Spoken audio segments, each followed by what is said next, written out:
It's managed to do it. Okay, great. All right. So now I can talk. Um, yeah. So yeah, the meta glasses, right? The meta glasses with the cameras in them that record, right? I was just watching a show, a news type of show thing, that I enjoy. Um, last uh, uh the other just like a few days ago. Anyway, the point is that like the group there, they were talking about how these cameras should be banned, and you shouldn't be able to film people in public without their permission. And I thought that was really not great. I respected the individuals who were saying it, but like this was a bad take. We are allowed to uh, film people, right? Like in public. In Once you're in public, yeah, public, I agree. yeah, yeah. You could just walk around with your phone on with a And camera, right? There's nothing yeah, legally stopping and you in from the doing bushes, whatever, it's fine. But anyway, so it. but That's a like little bit yeah, of a self-report, but but yeah, you can you could be do that if you're like if I'm like filming Corey, right? We're doing a little project or whatever, right? And we're filming outside. Someone walks past on the sidewalk. They can't come up to me and like, hey, erase that because I'm in that footage, right? Like we're constantly recorded everywhere, and it's the way it should be, right? Like they weren't really thinking about the implications of this because, like, okay, well, like and like the reason why they were saying they don't want it to be filmed by these medical ads is because they give an example.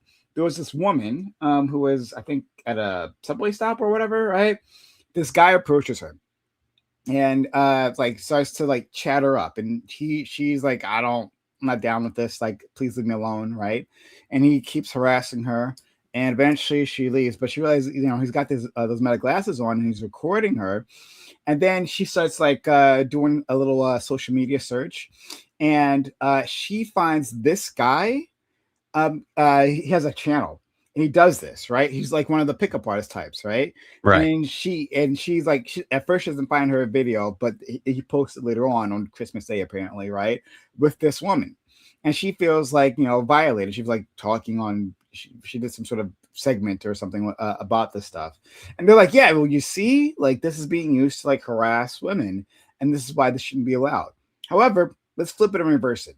What if that there was a guy who didn't have a camera, right, who was harassing a woman, right, like approaching her? What if she took her phone and started recording him, for his safety? He didn't consent to that. Should that be allowed? Right? I think a lot of people, I think the exact same people who were saying otherwise that I was watching previously would say, oh, well, of course you should be able to. We have to be able to, do this, uh, like film people without the consent. And also, those same people I was watching, I know specifically the thing that they agree with is that you should be able to film the cops, right? Film the cops, film ICE officers. That's an important tool for citizens to keep the state in check. Okay. Mm-hmm. Um, however, however, should the same be in reverse? Then now I'm going to bring in the flock cameras, right?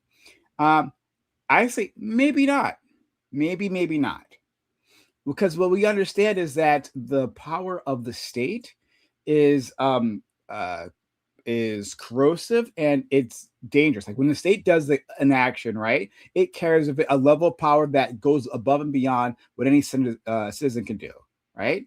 And so if the state, right, like yes, like our friend Dr. Greg said at the very start, right, well, you can film anyone's car, right, but like this is being used by the state for police work, right, to as an end run around like subpoenas and warrants and stuff, right, to for this information. So like it's the exact, yes, it is the exact same action, but when the state does it, we can understand it could be more dangerous. So trying to give a broad nuanced take on filming. Yeah. Yeah, I mean, I don't necessarily disagree with anything that you said, and I think I'm actually probably in the same place as you are. Although, just to add another example, where like I agree with your example of like the meta glasses, like someone wearing them.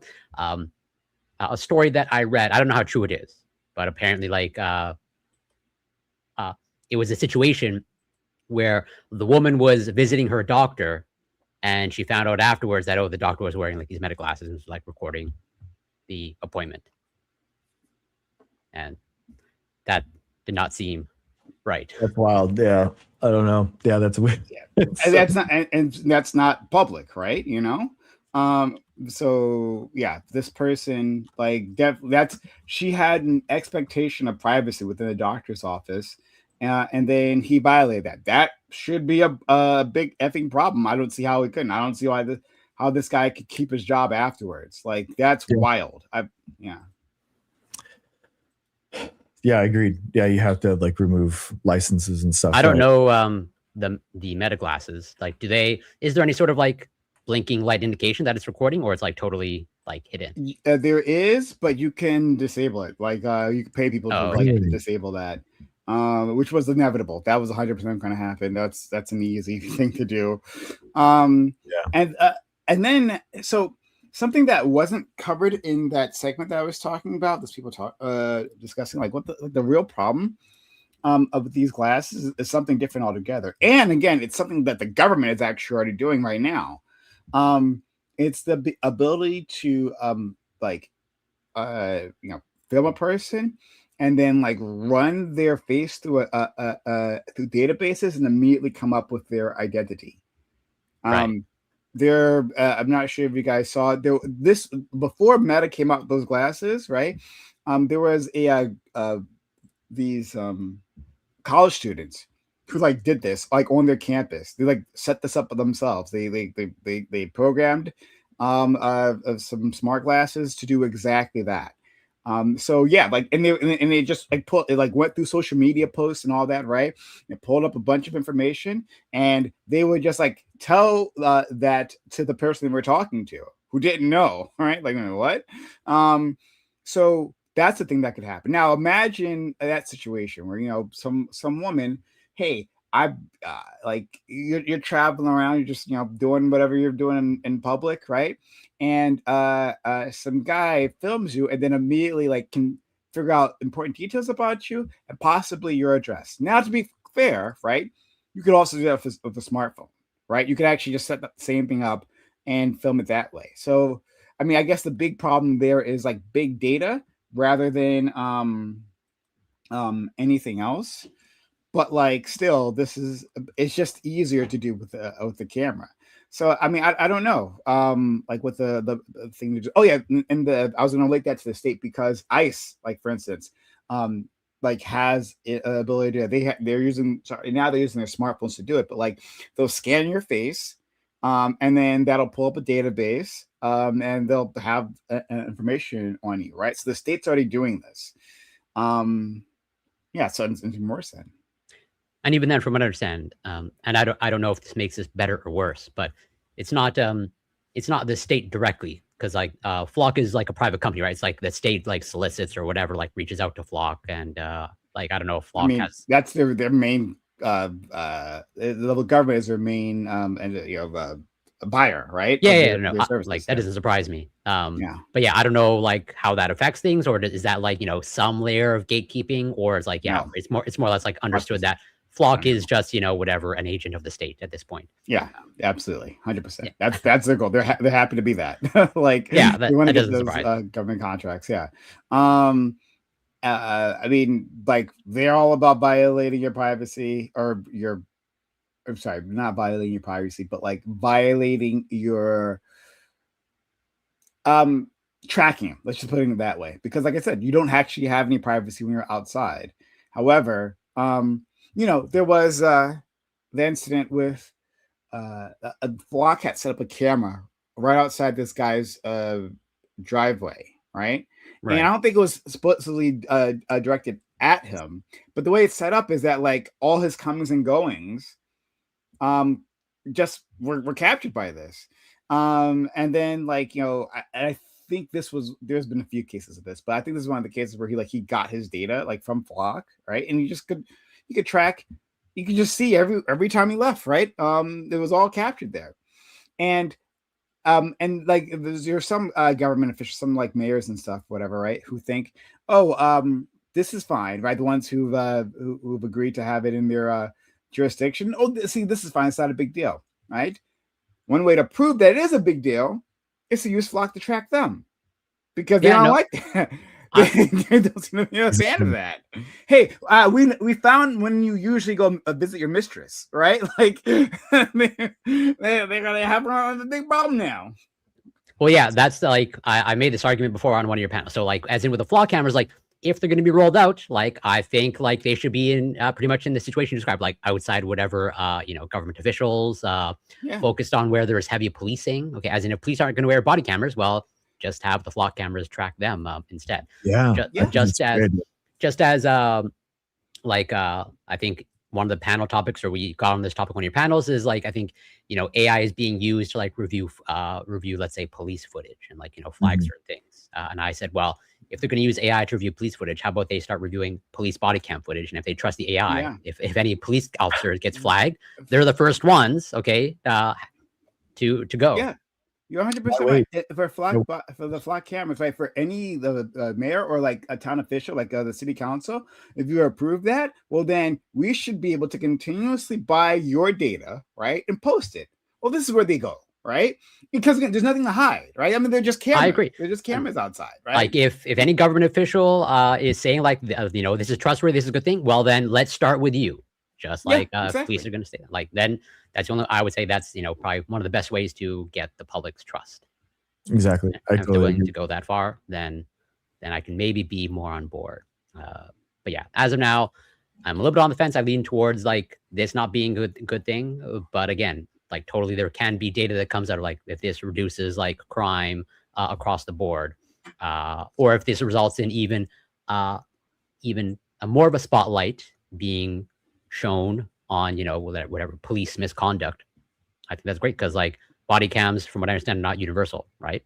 And it seems like it's a largely, I guess it's largely voluntary at this point, or whatever, depending on like the whatever specific local police. But until like there's actual universal body cams, well then let's start with the Flock cameras tracking them first. I checked out the Wikipedia, and it was 28 cases of law enforcement officers misusing it, and it was basically all tracking ex-girlfriends, estranged wives, following them, stalking people. With this one guy used to track a woman he was dating and her ex-partner nearly 180 times over a 2-month period. Like just track your ex-boyfriend's ex-wife 31 times. So 28 issues of that. And then another like, I'd say like 10 here, false arrests and detentions. Innocent people have been pulled over, detained at gunpoint, or jailed as a result of the mistakes in the Flock system. So yeah, it is there. The AI review is tough, man. And is anything, is anything mentioned about of the cases that you highlighted of essentially police abusing it? Was anything mentioned about the penalty, or they got 2 months of desk work type of stuff? Exactly. There were individual news reports that I would have to go into, but yeah, okay, no, fair enough. So we can go farther than this though, because what you talked about with Flock isn't actually special. Whenever we have these intelligence capabilities, this tech that gives surveillance power, see, it's people who that it is not where there is no oversight, right? Not like you have to get a warrant every time, right? It's like who do you have to track? Oh, my ex, right? Like when there is no oversight, they just like access these things. It happens every time. The thing you just described. Here's an article that just came out earlier this week, actually. CPB workers allegedly use a government database to spy on exes, crushes, and colleagues. Sounds familiar. So CPB meaning the Customs and Border Protection. So this is a Wired article. I'll read you a few paragraphs from this.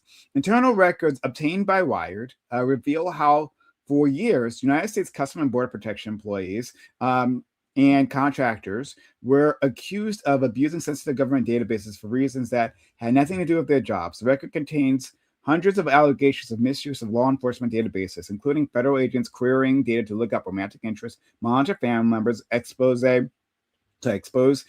various personal information, and in some cases provide intelligence suspected smugglers of drug trafficking organizations. They were helping the smugglers. Another section of the article says Wired has made. Ignore this part. In one case, a CBP officer allegedly used government databases to contact a flight attendant. And another, an officer was accused of pulling information from trusted traveler applications to ask people out. Other CBP employees were accused of providing border crossing data to someone involved in a quote unquote heated divorce. And yet another DHS employee allegedly used controversial ad tech derived location data to track several co-workers' cell phones, which appears to be the first known internal abuse case involving a DHS use of ad tech derived mobile location data. So yeah, the guy, one person having a divorce, right? And using that ability to try to help his case. And another person, yeah, he saw a hottie, right? Flight attendant, and then got her personal information using their systems. And then again, so that's that. But then years beforehand, in the Snowden releases, right, we found out through Edward Snowden that the government was like tracking our phone calls and like recording them, listening them in on a mass scale, right? People like forget about this. This like still happens. It's a thing that still happens. They just like record our phone calls. That just happens, right? We just like don't remember this thing. Well, thing not anymore. me. I'm in Canada, although they might still no, they're recording yours too. In fact, it's especially directed at foreigners. That's what it's supposed to do, but it just happens. It just happens. Oh, oopsie poopsie. It just happens to suck in Americans' data as well. So yeah, when that was revealed, we found out later on that like was it what's called the National Security NSA, yeah, like those employees there were doing the exact same thing. Like if you read that headline from like all those years ago, that was like was it 15 years ago or something? That headline would have been the exact same thing that I just read. They did the exact same thing every time. Every time they do the same thing, right? When you give these people access, and especially like consider the types of people who like go into law enforcement, right? The type of like the controlling type, these macho type of guys, right? Yeah, there's a certain type of mentality of the people who go in there. Not that anyone given this amount of power might not abuse it. Fair enough, right? But the type of guy that like that goes into law enforcement is really the exact type of guy you don't want to have this thing, right? And the exact type of guy who's going to be like a threat to women. Yeah, I don't necessarily disagree in terms of like, there's probably some selection bias occurring of, I don't know for sure, but let's say you may be selecting for people that, like control or to exercise some sort of control and power. Obviously that comes along with that as well. Which like, obviously let's say there's some advantages to that, but also the disadvantage of like, well, they will exploit their ability to control in that situation. I don't know. It has to be guardrails, period.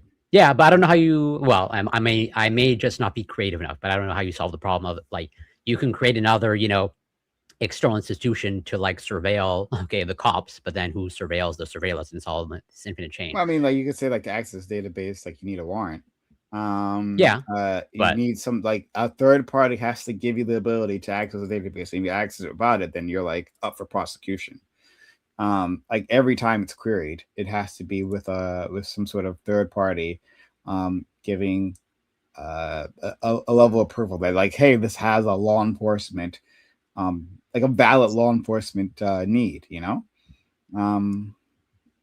Although, like, is it a huge hurdle to like get an unjustified warrant? I'm sure it happens, but I mean, it does, but like it's something I would rather I don't disagree with you. Sign off. Yes. Yeah. But then again, I don't know about the character of judges either. I mean, we had the FISA warrant courts, the Foreign Intelligence something SA. I don't remember what the SNA stand for, but FISA courts. Those were for terrorism cases, if I remember correctly, right? Where the government wanted to like, get a subpoena or whatever, or get a warrant, and they couldn't do it in public because they didn't want to tip off the terrorist. Okay.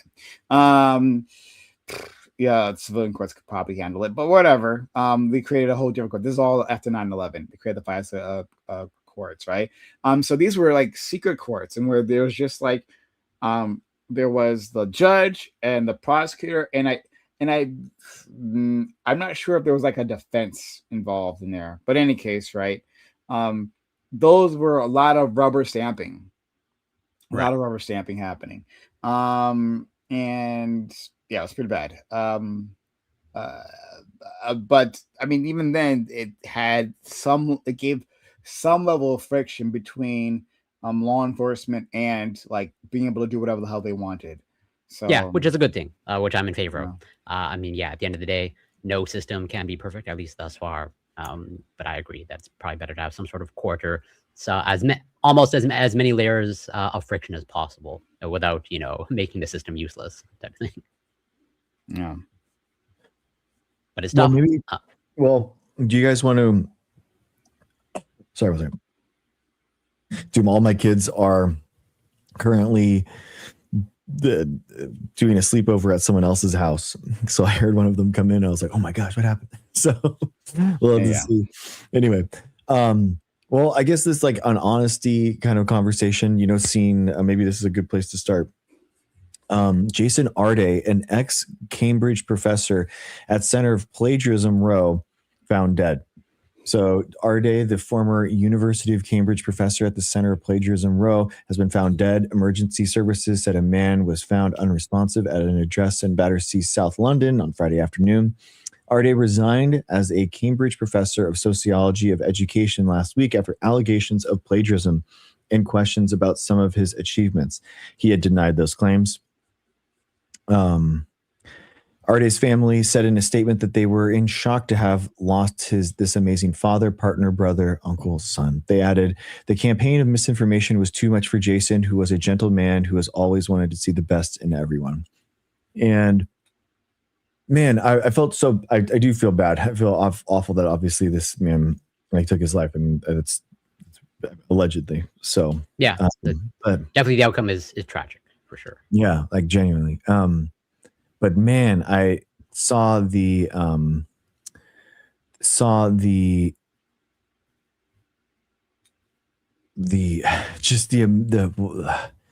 should I say it? His PhD, his dissertation, and looking at that, I was like shocked, man, how much of that looked to be plagiarized. Like it just seemed like pretty apparent that he lifted full paragraphs from there, and also had like weird, outlandish lies that I have no idea why he would say. Like he said that he ran like 30 marathons in 35 days. At least that one of the claims. 3 ultras in and then he ran like 300 miles in like 3 days or something to that effect. Yeah, exactly.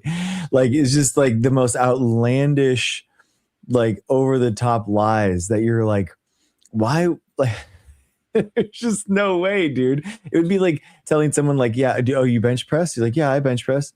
Like, what do you bench press? Like, 500 pounds. You're like, what? like that doesn't make any sense. Like, why would you say bench press? Like, at least lie and say like a believable number, right? Like 3 ultras back to back to back, 300 miles in 3 days. It's like one of the most incredible feats of ultra running that's ever existed ever before, you know? And like, so the guy obviously was a habitual liar, you know? And that's the problem. Like, I feel bad. Honestly, the most bad I feel is like he was let down by the academic institution that they didn't push back absolutely on him sooner. My sentiment is the same, as he's largely a victim of the institutions and the people, well, many people that, let's say, I guess, well, Cambridge hiring him and I guess not doing their vetting appropriately. And then institutions and people, you know, propping him up. Yeah, I'm still sort of in the process of whatever, gathering my thoughts and feelings about it. But as of now, I largely see him as like a victim but he played a role, not a role in his, like, he definitely did not deserve to, have, let's say, the amount of, let's say, the amount that he was crucified, and all that stuff. And totally, there was an element of, it seemed there were certainly some individuals that were motivated by maybe not the greatest of motivations and intentions. But yeah, at the end of the day, like, yeah, I don't really know exactly where I stand on this, other than, like, Cambridge should have probably known better and done better. This is a wild fucking take. I don't understand this. Like, I don't understand this. To call this guy a victim, that's crazy. That's crazy. This guy is a massive liar. What? Donald Trump was also a victim in that sense too, right? People didn't properly vet him. He just like lied and lied and lied his entire way up to the top. Like, what? No, this guy's a massive fraud. No, F him. No, I mean, I'm not saying that I'm happy he's died or anything, right? Like, no, that part is in itself tragic, but that's his own problem, right? That's him putting himself in this situation. That's crazy. Institutions failed him, and institutions failed their students, right? The students didn't actually get a professor who was qualified, right? True. This guy who just like there. made up nonsense, right? Made up the craziest nonsense, both like personally with like the stuff you guys are talking about, and professionally. He made a bunch of lies there too. And then this motherfucker had the audacity to weaponize racism, right? Like, there were people who called him out saying, "Hey, you are like we have questions about your articles, right? Your articles and your dissertation and whatnot, right?" And then he's like, well, you're a racist and don't contact me. And then he's like, oh yeah, I'm being harassed by these people, these journalists or whatever, who are contacting, hitting me up. And then he calls the police, right? He tells the police about this. And in one case, they go to the other person and it's like, yeah, you got to knock this off. They take his side. And it was a journalist. They called the police on the journalist that was like investigating. Yeah, that I know. Crazy. Like, to say that this guy is a victim, wild. No, massive fraud. Right, like a massive narcissist for sure. To do this, like, well, I don't disagree with anything. Like, in terms of fraud and like a liar, I don't disagree with those sentiments. And like, I'm not saying he's only a victim. Like, he played a part in the things that happened to him. Not to the point that, again, that he deserved, to die or take his own life or whatever. Why are we giving him victim status? Why are we giving him victim status? Because Prime, like, what? Okay, so I was a TA and we found like people cheating like on a test.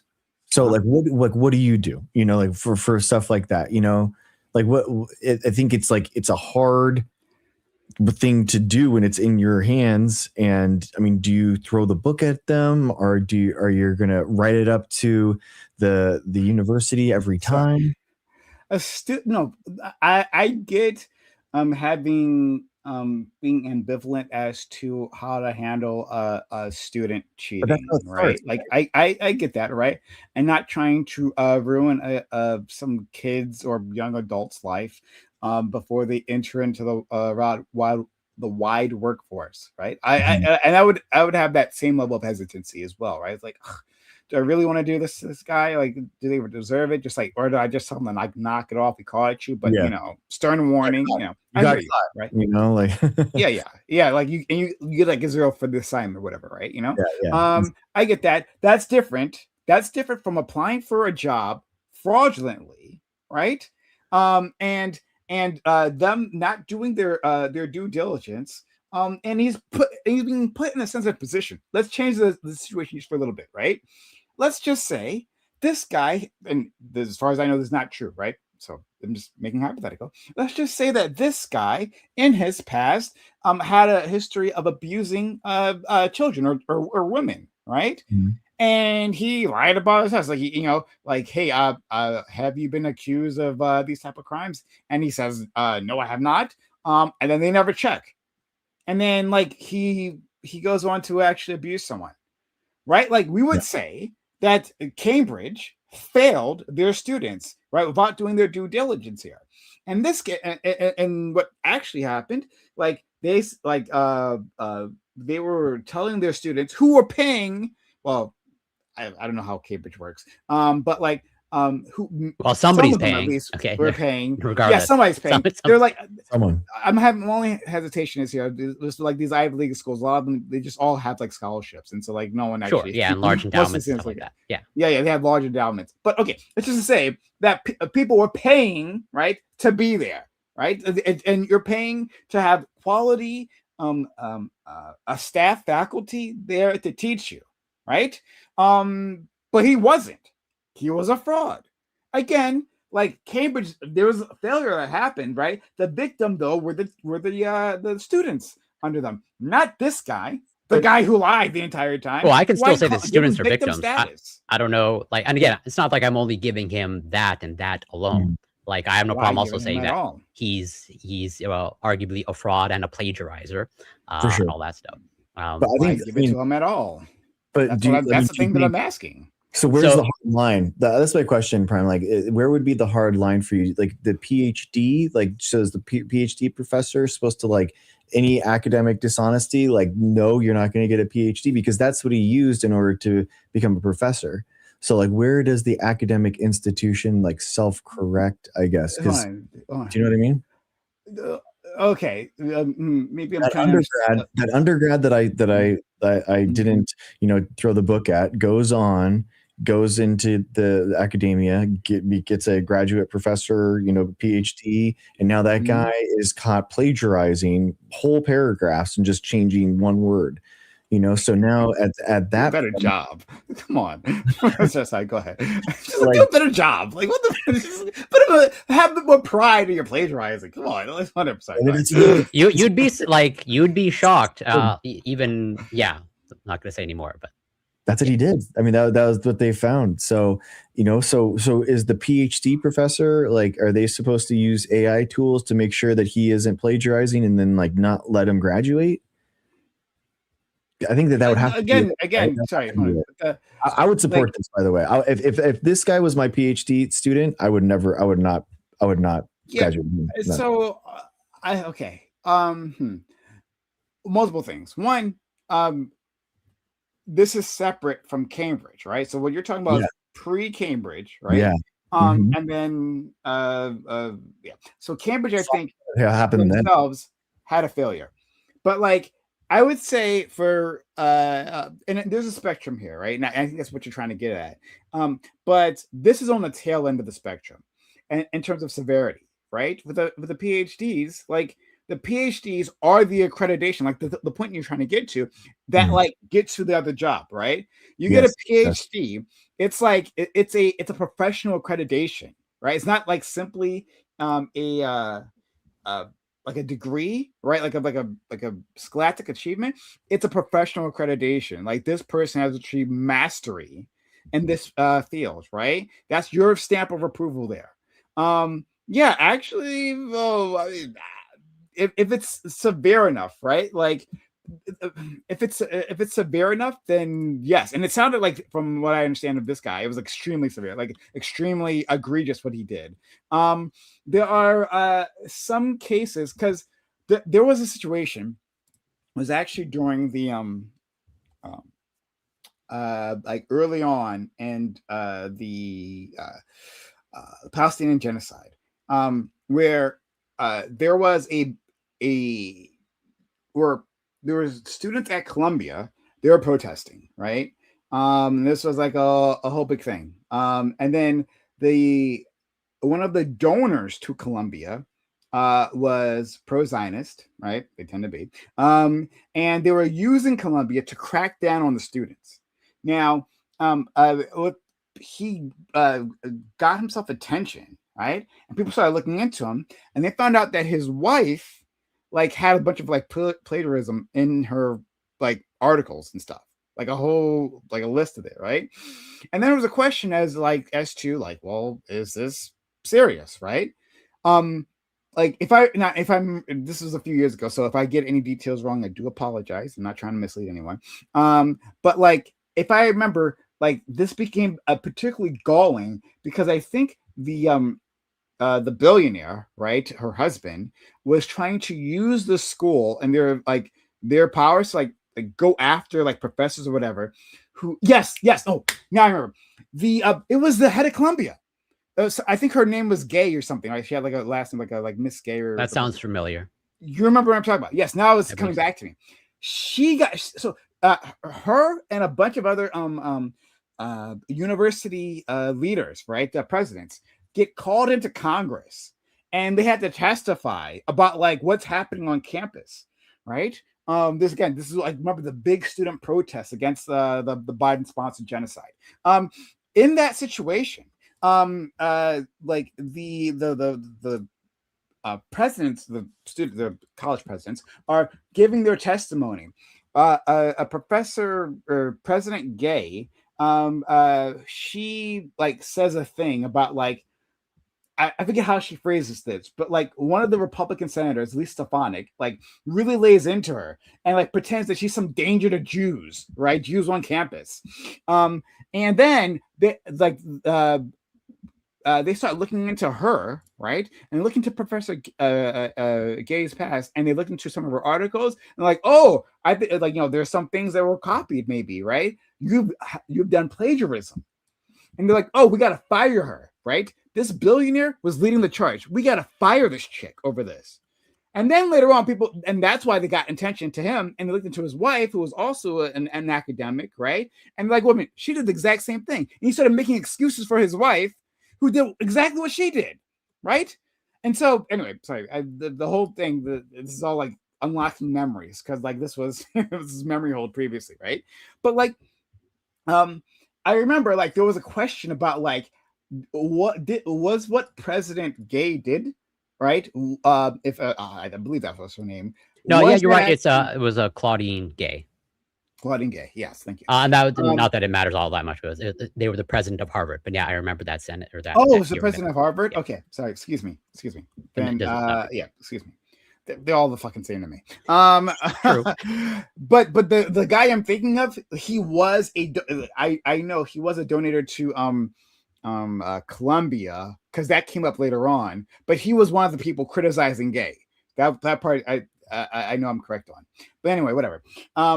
The point is that like, yeah, was what this woman did like all that bad, right? And like the conversation that came about was like, well, if you look at a lot of dissertations, there's like a lot of this, right? And like some of these are just like quotations, and like it wasn't, she was quoting something, right?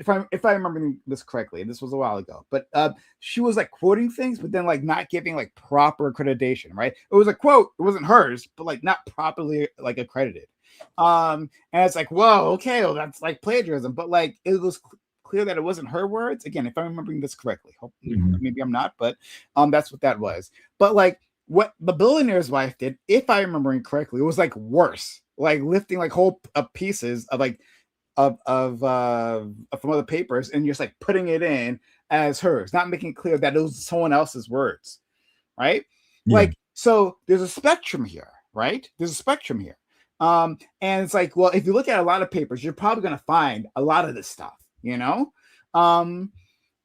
So like, if it's actually really bad, you know, if it's egregious, then yeah, I think you should deny their PhD. I'm sorry, I said a lot there. No, that's all. That's all useful information. Like, I think I take your point. So, well, one of the reasons why, you know, in some sense, I see him as a victim, because all your points are valid and I like agree with them. But it seems like this particular person was like propped up by the institutions, well, propped up by Cambridge, of like they were championed. There were many news stories. I think they were on like the BBC, interviewed, and like made a big deal of like, and it seemed like they were basically like, well, using him as a token, right? And like if you're going to use someone as a token, you may want to do your due diligence. But like everything you said, like I agree with in terms of like, yeah, students are also victims.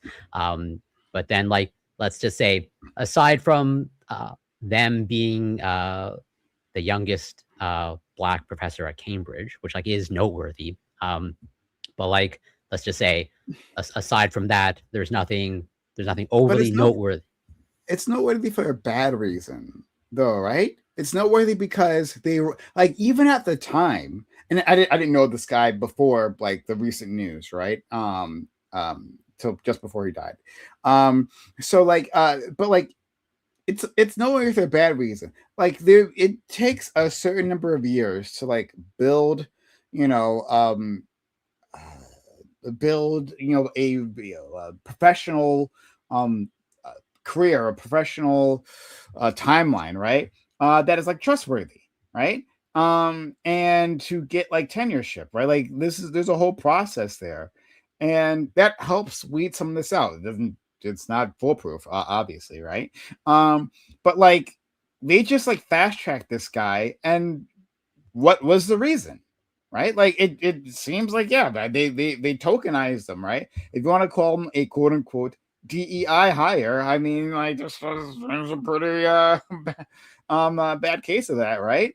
Like, so yeah, it's only in that black context that I see him as like a victim, but I take your disagreement. How with is he a that. victim? Sorry, no.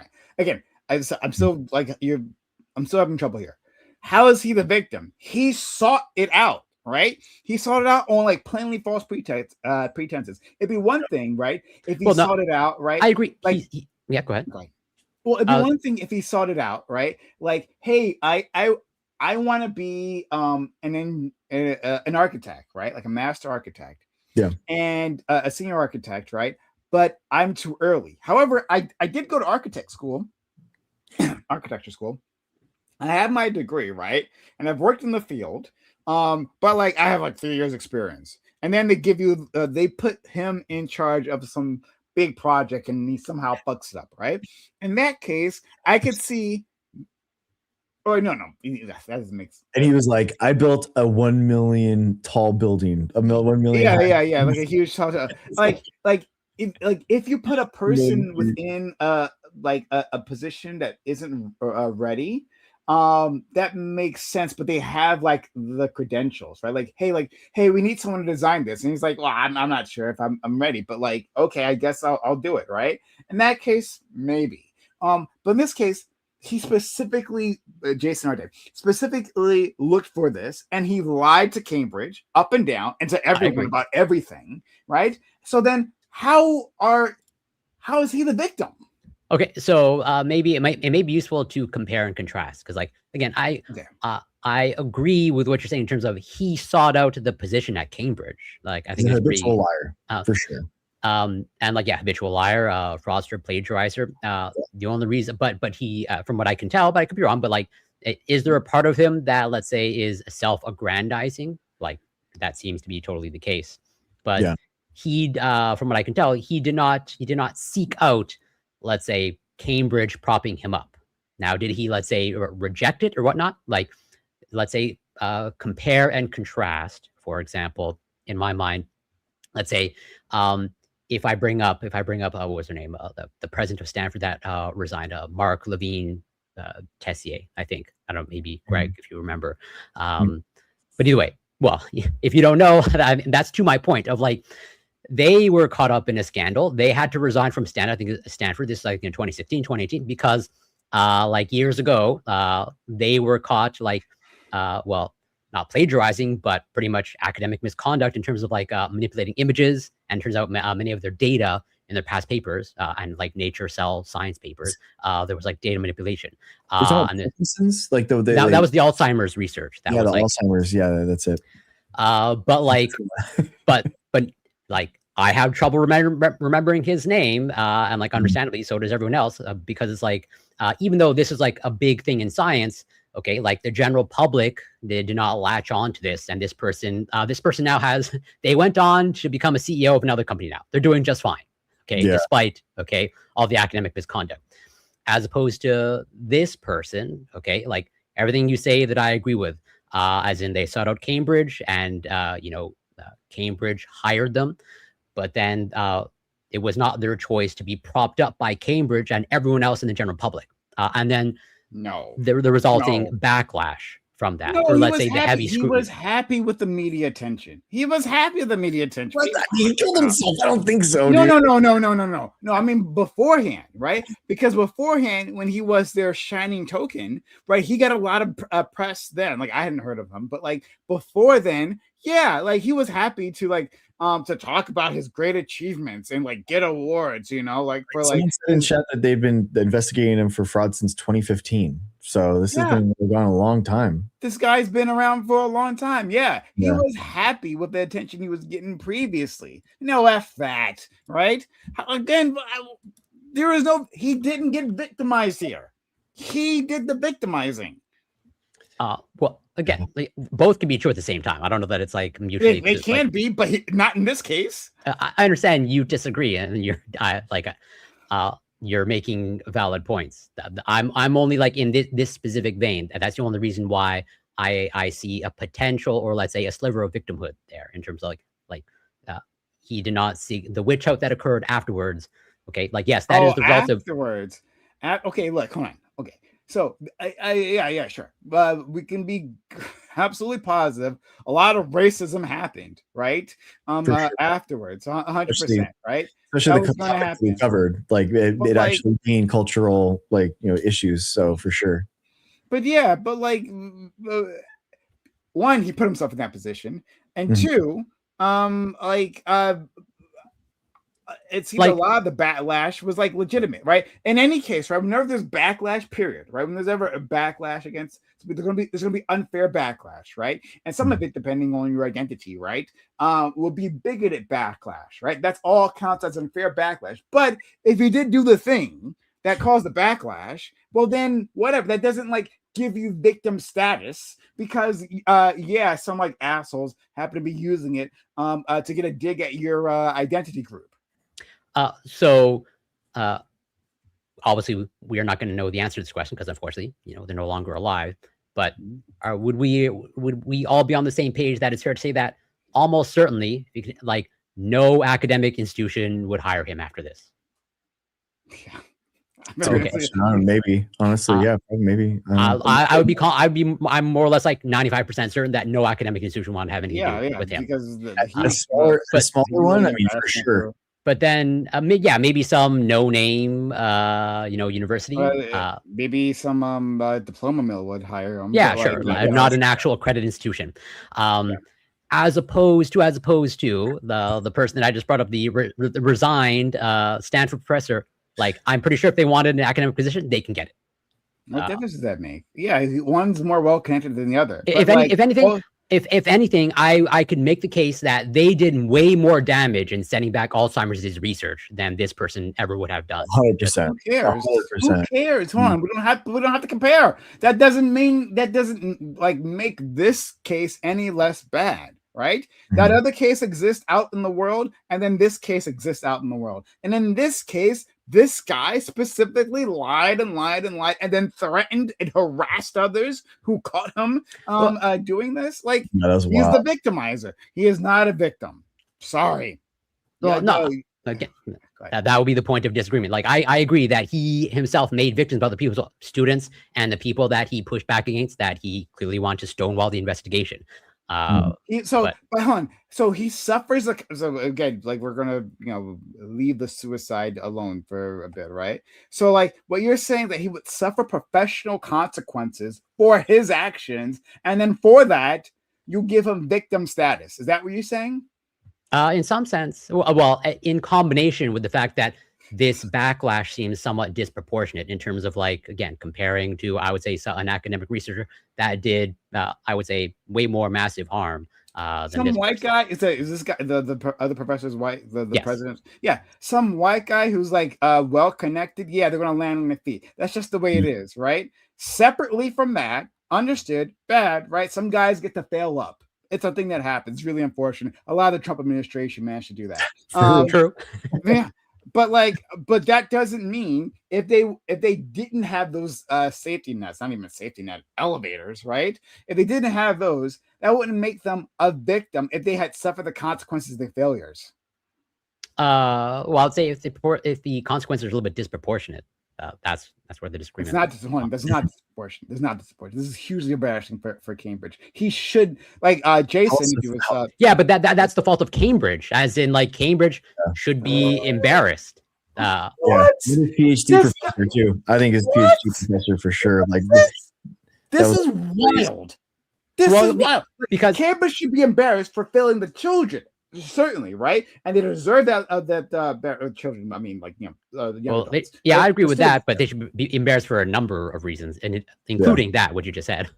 Yeah, but like, what the fuck? This is crazy. But like, Jason, like, lied. They didn't ask to be lied to. Okay, I can be sure that I wasn't a fly on the wall during that interview process. I'm pretty sure I didn't ask them to lie to them. Right? Like, he lied to them. They did a bad job of like sussing that out, but he lied to them. And then you say that like he victimized. So I'm like, this might be a function of, you may not that I'm 100% fully aware of how academic hires, the process happens, and it will be different among, but like the academic hiring process is generally, well, it's supposed to be on paper pretty rigorous in terms of like multiple rounds and presentations, and you have whole committees like voting and all that stuff. The fact that nobody took the time to see if like, well, what are their publications? Because like, well, at least in the STEM sciences, your publication record matters like a lot. And like, what are you actually publishing and all that stuff? What's your areas of research? What do you plan to research and all that stuff? And the fact that this was able to slip through the door, that should be not only an embarrassment for Cambridge, but also, as Greg brought up, like, and as alluded to in some of the stories, is like his thesis was flagged for plagiarism, and then the institution that granted him his PhD, they didn't seem to care, or rather, they cleared it of like, oh, the PhD is still valid despite all of this plagiarism. So that would mean the institution that gave him his PhD, they victimized Cambridge in that way by giving them his. Well, no, but Cambridge was aware. No, Cambridge was actually aware of this, and they didn't care. Okay, all right. Cambridge failed. It failed all of academia too. And again, how was this? Was it Jason or whatever his name is? Right. Jason Arday. Jason, yes, Jason. Yeah. How did Jason? How was he victimized? It doesn't like I'm only using victimized in the context of the disproportionate backlash and crucifixion. That's way earlier. He's just got him pushed because like it feels very. It can feel when you're failing in academia, it can feel very personal. Like people, like they're attacking your research, so they can feel very personal. I mean, people people cry during lab meetings and stuff. It can be very intimidating. It can be the peer, the peer review in those moments can be very intense. And what obviously didn't happen is this guy that was lying all the time during this. He should have gotten that pushback. He should have gotten that kind of like, that feeling and stopped earlier and kind of like thought that this wasn't for me. That's how I feel like how academia is so rigorous and like that's why it's so important. But obviously, are you saying this means he's a victim? I'm saying that he should have the people around him didn't do a good job and obviously catching the fraud. Way earlier. So, I mean, yes, that there was a failure involved. Mm-hmm. How is he a victim? Because you said as well, how is he a victim? Because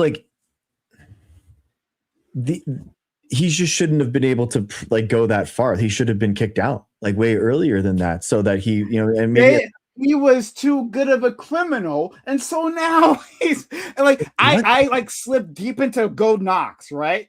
Fort Knox, right? Mm-hmm. And I get my hands a little gold, and I get out, right? And because none of the security guards caught me, I'm the victim. And I was caught online, right? So I was caught, right? And later on, and then online, right? People said mean things because I'm Black. I'm the victim now. The guy who stole from Fort Knox, I'm the victim because someone said a bad word. They said the N-word online on Twitter. If nobody, okay, I'm the victim. the analogy would be that imagine Fort Knox doesn't have any doors or no walls, and it's just all out in the middle middle of the field. And if you take one of them, then they shoot you on sight. That would be no. I got even better one for you. Jan 6, right? There were different groups of people who went in Jan 6. First, the ones who like busted down the doors, right? And then like attacked the officers, and then like went like with like fucking like plastic handcuffs, right? Yeah. Went to the well of Congress, right? Obviously for trouble. Okay, that's one group. And then there was another group who just like opportunistically like came in and like because now there were no doors, right? The second group came in, there were no doors, and so they came in and just had fun there, right? There was no one to stop them. There was no officers, right? So these people, even like who understood what was happening, they were also victims. They were victims. Well, the government went to prosecute them.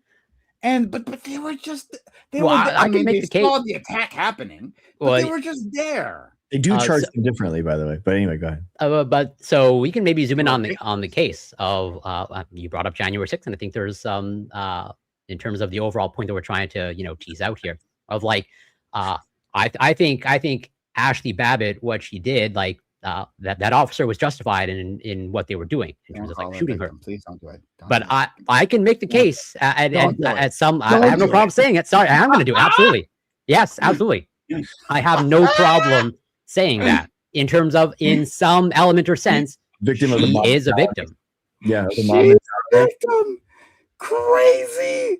Just as like this is how cycles start of like because I think you brought up you get this too, like people that are like MAGA and stuff. You feel like they're a victim of capitalism and they're put into this as well. All right.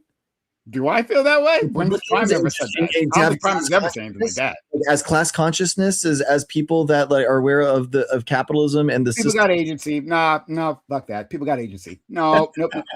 They got agency. Ashley Babbitt, which was crawling through to that goddamn window when she was told by the she was acting like an idiot. She, like that was a justified killing. She deserved to catch that bullet. Absolutely. But I also have no problem. I also have no problem biting the bullet. That in some sense, I can. That she caught in the face. Yeah.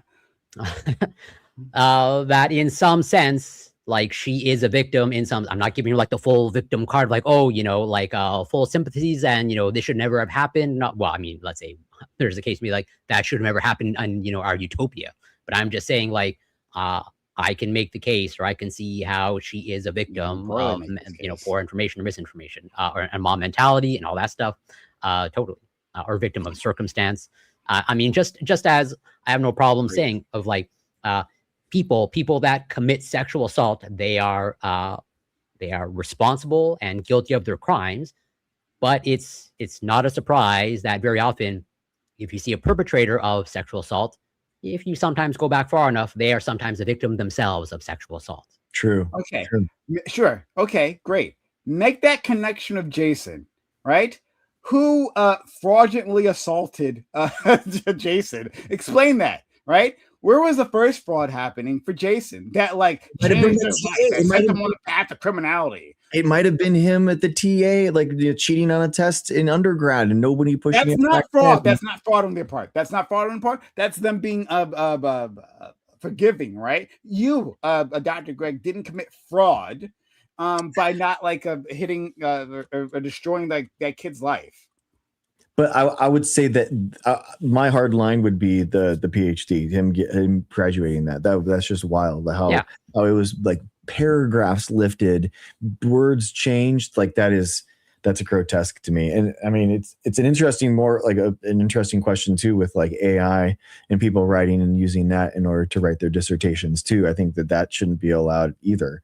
So I really do think that academia and the knowledge that we create through that process is unique, and we should absolutely do what we can in order to cherish it. And I think it's like the most important human invention that we've ever had in the history of humans. It's a distraction. Why is she a victim? This is a distraction. Why is he a victim? if aliens came down and they asked like, what's your greatest human achievement? I would think that like academia is that. This like is a distraction. How is Jason a victim? It's not. Like, I don't know what you're talking about now. How is Jason a victim? We've already, well, at least I think we've already made my case. Poisoning the well, and not honoring that, and the professors failed him and not upholding academic institutions and their rigor, and they should have gate kept him. They should have gate kept him earlier. Sorry, hold on. So I want to give a little bit more pushback, right? Because like you had a problem with my Fort Knox analogy, right? You said, hey, like, you would be the victim if Fort Knox didn't have walls and didn't have doors, didn't have security guards, still had the gold, and you had an understanding that you weren't supposed to take the gold, right? You would say, well, Prime is the victim because Prime took the gold, right? Who we know that he didn't have permission to take, right? That didn't belong to him, right? I take the gold. Somehow that means I'm the victim. Okay, right? Hey, okay. So there is a house, right? This house is unlocked. The doors are just wide open. It's like in the country, like how they like to act there in the country. They're very free with their doors. Those crazy people, yeah. Yeah, right? Sure. I go into this house and wander into some woman's bedroom, and then I touch her. Hey, who's the victim there? If you didn't have any parents that like let you know, like, you know what I mean? If you weren't raised and stuff with these things happen. like, dude, like we talk about consent. We talk about what it means nowadays. It's important. Well, we may need to like, are we on the same page that like these are not like mutually exclusive in terms of like you can both victimize someone and be a victim of yourself, right? Yes, good. How? Oh my. Dude, no, hold on.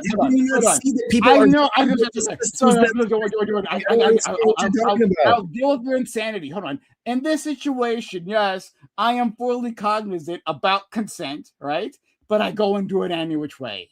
Okay, just like Jason was fully cognizant about lying, like he understood what like the consequence of what he was doing, which is why he did everything he could to conceal it.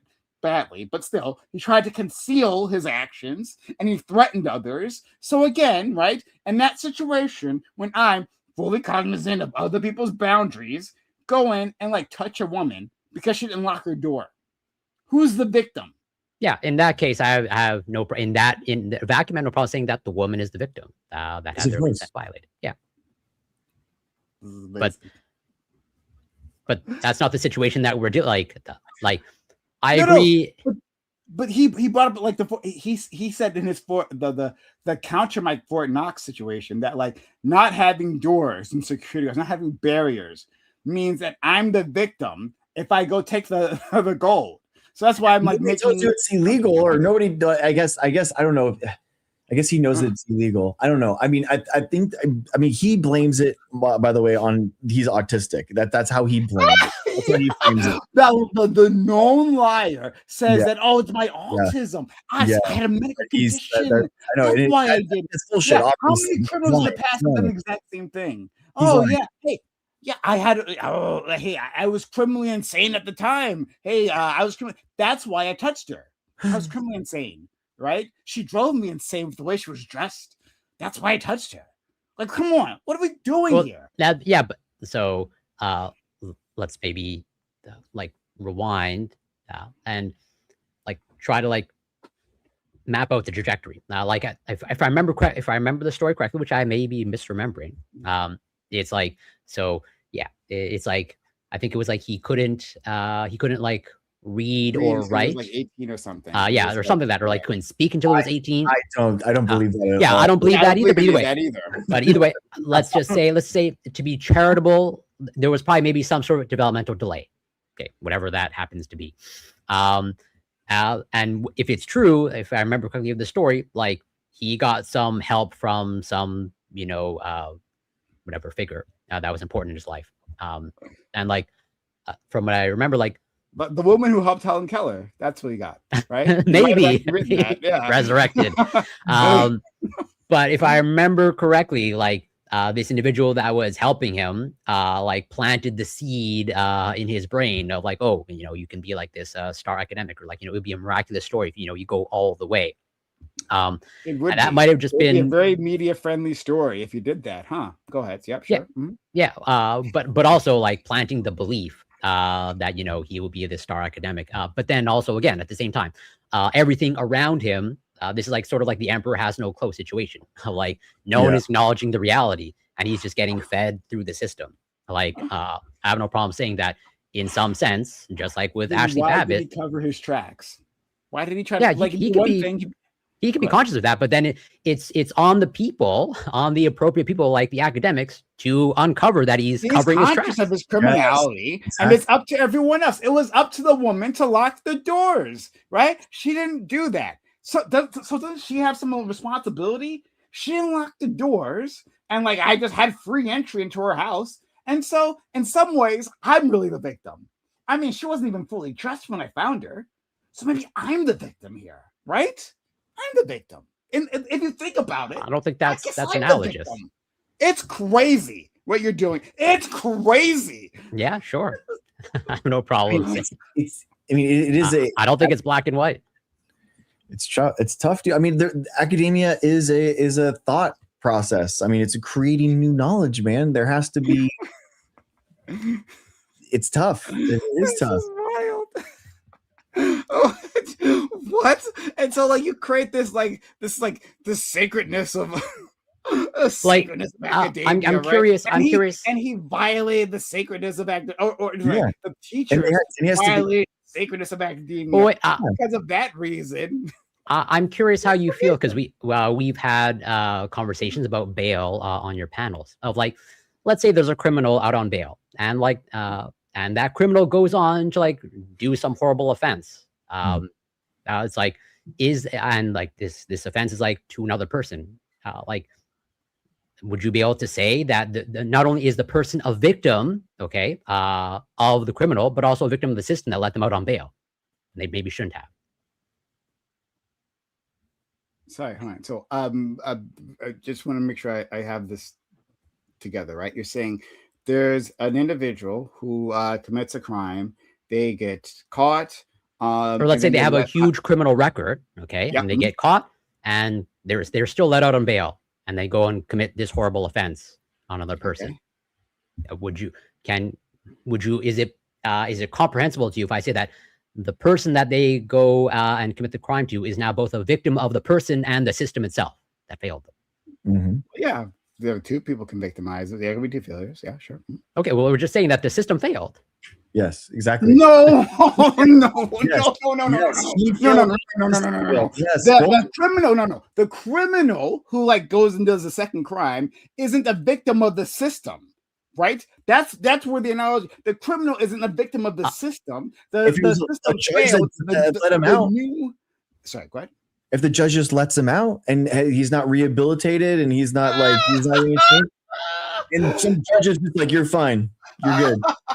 All I'm trying to highlight is that a system can victimize another person. That's it. I'm not saying that these examples map on. This is crazy. This is wild. Okay, so let's map this out. Let's map out this new insanity. Okay, all right. So let's just say like the guy's a burglar, right? History of burgling. And he gets caught, right? And then he gets let out. The long history of burgling, right? But it's fine. He won't burglar again. But guess what? He burglars again, right?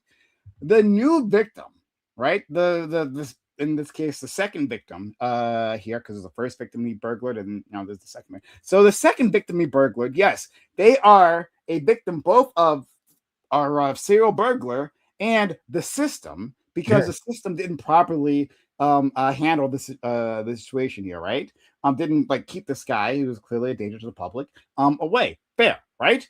But to say that the system failed him, the career criminal, yes, who is now the who just got burgling, right? That guy, that the prosecutor somehow or the judge failed him to keep him. Yes, this is like liberal platform. This is like the worst like fever dream of what like conservatives think liberals think, right? Like what they imagine they think. And I'm always telling them, no, we don't think us these stupid thoughts, but apparently I'm wrong. This is no. All I'm illustrating, like, so, like, do you agree that a system can victimize another person? Do you agree with that sentiment? That's all I'm trying to illustrate with my example. No, Corey, stop it. That's not what you're doing. That's not because you're back doing something, right? Yes, Corey, have I already agreed? A system can victimize people. However, what you're doing is saying, because they failed, right, someone else, that means the actual victimizer, the assailant, right, is also a victim because the system didn't properly contain them. That's what you're backdooring into this, and I'm not going to let you do it. That's crazy. Both. I'm not backdooring if I'm explicitly saying it. Like, I'm not hiding anything. What you just said, Corey, what you just said is like, all I'm saying is that the system can victimize people, but that's not all you're saying because there's more to that, right? Yeah, I agree. I agree. There is more. I have no problem expanding on it. Great. Yeah, that other stuff, that other half is insane. Yes, that's what I'm. That's insane. Crazy. People have an agency. What do you mean? That's what rehabilitation is all about in a criminal justice system. That's the whole reason why. That's why we believe in rehabilitation, not incarceration.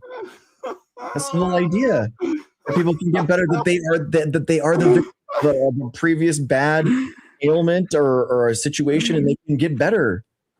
I mean, at the end of the day, it's a fundamental, like I've already illustrated, like if you can't see that there's a case to be made that Ashley Babbitt is a victim, even though she deserved and she's responsible for her actions, like that's just the fundamental disagreement. That's all.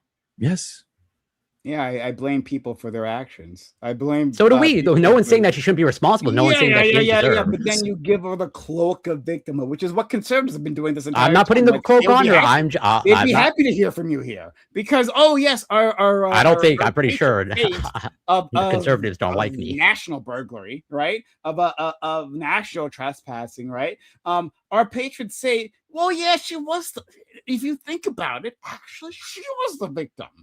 Yeah, I never said she was a patron saint. Like this is not black and white. I didn't say you did. I say conservatives say that, right? So, and conservatives will be. And I would staunchly disagree. Corey. Oh, wait a minute, why? I would say, if anything, Ashley Babbitt is a victim of conservatives and MAGA Republicans. I have no problem saying that. Lots of things, maybe. Now that she's a victim, she could be a victim of lots of things, right? And so maybe she's also a victim of the system. The system also failed her, right? The police officer failed her. The police officer, when he told her like multiple times, hey, don't crawl through the window, right? You are breaking the law, right? And then shot her in the face. You know, so there's lots of victimhood to go around. And conservatives will be happy to share in that. Thank you, Corey. This is crazy. It's crazy. Sure. I mean, like Prime, the university has to do better. The academic system has to do better, right? And for who? Like who are you trying to progress? University students that were in his class. That's where they should have done better. Yeah, they were victimized. But then it seems like you agreed that the university should do something differently. Yeah. Yeah, they should have. I've been extremely clear as to what they should have done differently. I've told you multiple times, right? So but then that's almost like a tacit recognition that the university failed somebody. Yeah. And I agree that you're saying that they failed the children. Why would they have to do anything different if they didn't do anything wrong?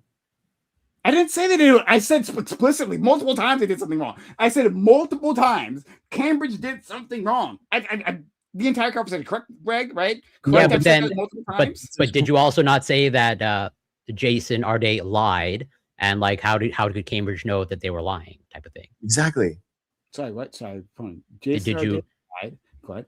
Yeah, and did you not? If I heard you correctly, did you not say like, how was Cambridge supposed to know that Jason Arday was lying? And then we went down the rabbit hole, like, well, they should do the due diligence, and this is part of the hiring process of like looking into their past and looking into the publication record and all that stuff. Yeah. And so that Columbia or wherever it is the victim of him lying to them. Yeah, Columbia is the victim of him lying to them. Yeah, sorry, Cambridge. Yeah, Cambridge. Sorry, Cambridge is the victim of him lying to them. So So Cambridge doesn't have any. Oh, sorry, or maybe, sorry.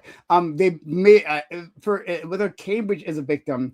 I can see another side. Maybe they're not a victim at all because I mean, according to Corey, and this is new information to me that like they had some indication that he had. It was brought to their attention that like there was an investigation going on about their PhD thesis, and like I think Cambridge explicitly said like they more or less like don't care, as in this does not change their decision. If they ignored the warning signs, then maybe they're not a victim or whatever. That might be the case. So, yeah, but then do we all agree that Cambridge moving forward should do something differently, especially if they're going to tokenize someone or choose to tokenize someone? There's no reason for me to answer this because, of course, I've answered this many times already. You already know that, right? So why are you asking me to answer this again? I don't know that I explicitly asked the question. But Cambridge failed. Cambridge failed. I've said it from the very start of this. Cambridge failed. Failed. Something, whatever they did, don't do that again. But then why did you, if I remember correctly, you laughed when me and Greg pointed out that Cambridge should be embarrassed. Did you not laugh at that? No, I agreed that they should be embarrassed. I said before multiple times. Wait, am I misremembering that you did not laugh when we? I might have been laughing at something else, some other nonsense you were saying. No, not that Cambridge should be embarrassed. Cambridge should be embarrassed, absolutely, right? Well, okay. Not because I need to like. Am I misremembering or like I don't know?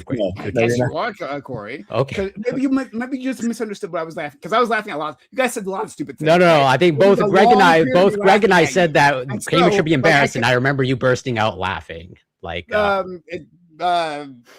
sorry. I don't know what nonsense I was laughing at that particular moment. But I will say, to clear it up, right? If I find the clip, laughing at the thought that Cambridge should be embarrassed, right? I'm laughing at all the other dumb shit you've been saying, but like not that part. Cambridge should be embarrassed. I agree. Cambridge should be embarrassed. I agree. Then okay, I'm going to check, but I see you. No, I might have laughed at something, but I don't know why. No, I'm pretty sure you explicitly laughed when both. No, I'm saying I might have laughed at it. No, I get that, but like I don't. But like you don't know my head why I'm laughing, right? Especially since you don't recognize the things that you're saying are stupid, and so like you're not going to figure that out. So like like I might have laughed at that. That's fair, right? You might have but I don't know why. But if you also, when you go back, you'll also find me saying specifically, this is a huge embarrassment for Cambridge. I've said that out my own mouth. So, how about his PhD professor? Do you think his PhD professor should be embarrassed too? I would feel awful if I was his PhD professor. Like that's lots of like that for me is like where the gate that's where really like the gate kept. Yeah, he should have never graduated with a PhD. Like undergrad, I can see you getting away with it, but never graduating with the PhD. But Jason's not the victim. But clearly he's not the victim. Yeah, I mean, well, he. But according to you, that's our disagreement. You guys have failed to provide any good reasoning. I don't think you provide good reasoning either. Corey, cope, right? And everyone watching here, you all knew it, right? You see the cope. What the hell, right? I've knocked down all your arguments. This is crazy. This is some copium. I mean, if you can keep huffing it if you want, but like, there's not nonsense that's happening here. This has been very entertaining. There's just been a lot of like the honestly the Alzheimer's research. That was probably the biggest academic dishonesty story of our lifetimes. I mean, we had like 20 years of research just blatantly they copied and pasted parts of graphs and figures and just put them where they wanted them to be, and just completely fabricated figures. Yeah, and huge academic fraud. Like way worse than lifting paragraphs and putting words in there. No, but I'm saying that there should have been. I can't believe that there wasn't more of stories like this where people took their life. A well-connected white man, I can believe it. I can absolutely believe it. It happens all the time. Whatever. So Donald Trump is president. So nothing like this. I mean, I nothing like this has ever happened. I hope we had nothing. Like it's bad, but like I mean, Jason's still not the victim. According to you, that's a fundamental disagreement. Like I already highlighted with the Ashley Babbitt example. You can't prove otherwise. Okay. All right. Well, Last up, I guess we can. So last up, Kennedy stirred vaccine fears in Pennsylvania years before the measles outbreak. New York Times, August 12th. At a speech in Lancaster County, RFK mocked the threat of measles. Now local officials are racing to contain one of the largest outbreaks in the country. Pressed recently on whether he might accept responsibility for the resurgence of measles in the country, RFK Jr. fended off any suggestion that his history of promoting vaccine skepticism might be part to blame. The groups facing these outbreaks were, quote, almost all religious communities that just don't vaccinate, end quote, he told CNN's Dana Bash. It's hard to blame that on me. But, end quote. But what Mr. Kennedy failed to acknowledge is his own role and the role of Children's Health Alliance, the anti-vaccine group he once led in stirring distrust in those very communities. That includes Lancaster County, Pennsylvania, which is now at the center of one of the largest measles outbreaks in the country. The state has reported dozens of hospitalizations and more than 230 cases, a number some local doctors consider to be a vast underestimate, given that the local Mennonite and Amish communities tend to avoid traditional health care. So basically, 5 years ago, he was talking about and giving speeches and delivered a warning to local Amish community about the nation's health agencies, that how dangerous these things are, guys. Yeah. And not to resurrect the argument, but all of these individuals with measles, okay, and these Amish or certain segments of the Amish and Mennonite communities, who are they a victim of, right? Are they a victim of RFK Jr. And all that stuff? Or, are they a victim of our institutions or our failing institutions? Are they a victim of just the parents and poor parenting, or all of the above? I don't know. I think there's multiple levels there. But I would say, a huge portion of the responsibility is placed on RFK Jr. and what they do. Absolutely. Yeah, I agree. I mean, I think that they are victims of like the fact that we even allow them to be we even allow religious exemptions and stuff like that. I think that is that's awful. I mean, that's one of the problems that we have, when we have states that have actual regulation, then we don't see these type of things. And it's disgusting. I mean, he repeatedly for decades now, led one of the biggest anti-vaccine groups, talked about this stuff. And I saw, what was the senator, the physician that was on the chair, the Senate? Cassidy, I think Bill Cassidy. Yeah, Bill Cassidy. He was he was interviewed and they were like, he was like, how was I supposed to know that RFK was going to lie to me about vaccines? Like, oh my God, dude, this guy is just... That's stupid. That person should have agency, ideally. It's hard for me to see who he's a victim of. Nobody. He is an idiot that deserves full responsibility. Right. Exactly. But then, is the responsibility only on the parents that choose not to vaccinate their children, or or all the people in these communities not vaccinating themselves, or can we go backwards, or can there be a cycle of victimhood? But yeah. I don't know. Yeah, go ahead. I was just going to say the percentage that it dropped wasn't that much. It's pretty wild. I mean, so herd immunity for measles is 95% because it's the most infectious disease that we have ever seen, and as humans. So I think it was 90. Man, I'm missing it. I think it's at 88% now. Yeah, I think it's 88, 89%. That's the number that seems to be in my brain. 94 in 2019 to 88% of kindergartners in 2025. Which is that's all it takes. I'm sure for some other infectious disease outside of measles, that would be enough for herd immunity, but yeah, not for measles. Just because, as you mentioned, the high infectiousness. It's just, you need that high threshold. But yeah, I don't know how you solve this problem other than, at what point, or can we now say, although we probably have said this for a while, but does RFK Jr. have blood on his hands type of thing? I think so. For sure. I mean, Samoa for here, all these other things. I mean, he has